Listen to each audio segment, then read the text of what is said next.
ধন্যবাদ। প্রথমে কৃতজ্ঞতা জ্ঞাপন করছি অতিথি বৃন্দ আমাদের মাঝে প্রধান অতিথি হিসাবে গুরুত্বপূর্ণ বক্তব্য রাখবেন বাংলাদেশ জাতীয়তাবাদী দল বিএনপির চেয়ারপারসনের সম্মানিত উপদেষ্টা জনাব মহাজ্জেন হোসেন আলাল ভাই, আমাদের মাঝে প্রধান আলোচক হিসেবে আজকে অনুষ্ঠানে ইতিমধ্যে তার বক্তব্য শুনেছেন বিএনপি যুগ্ম মহাসচিব 90 আন্দোলনের নেতা জনাব খায়রুল কবির খোকন ভাই, উপস্থিত নেতৃবৃন্দ।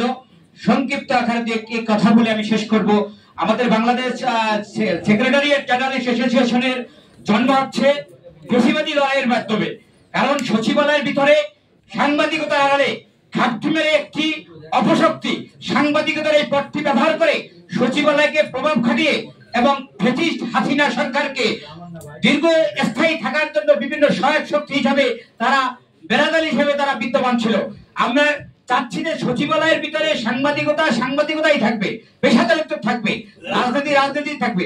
সাংবাদিকরা যাতে সচিবালয় সাংবাদিকতার পেশার আড়ালে রাজনৈতিক কোন তাদের যে পরিত স্বৈরাচার শেখ হাসিনার যেমন লক্ষ্য উদ্দেশ্য বাস্তবায়ন করবে ওই রকম সাংবাদিকতা যাতে সচিবালয় না থাকে, সেই লক্ষ্যেই এই আমাদের বাংলাদেশ সেক্রেটারিয়েট জার্নালিস্ট অ্যাসোসিয়েশন। আমাদের আরেকটি লক্ষ্য হচ্ছে দ্রুত একটি গণতান্ত্রিক সরকার বিনির্মাণে। আমাদের রাজনৈতিক পাশাপাশি আমরা যারা গণমাধ্যম কর্মী আছি, আমাদের একটি গণতান্ত্রিক সরকার বিনির্মাণে আমাদেরও সহায়ক শক্তি থাকবে।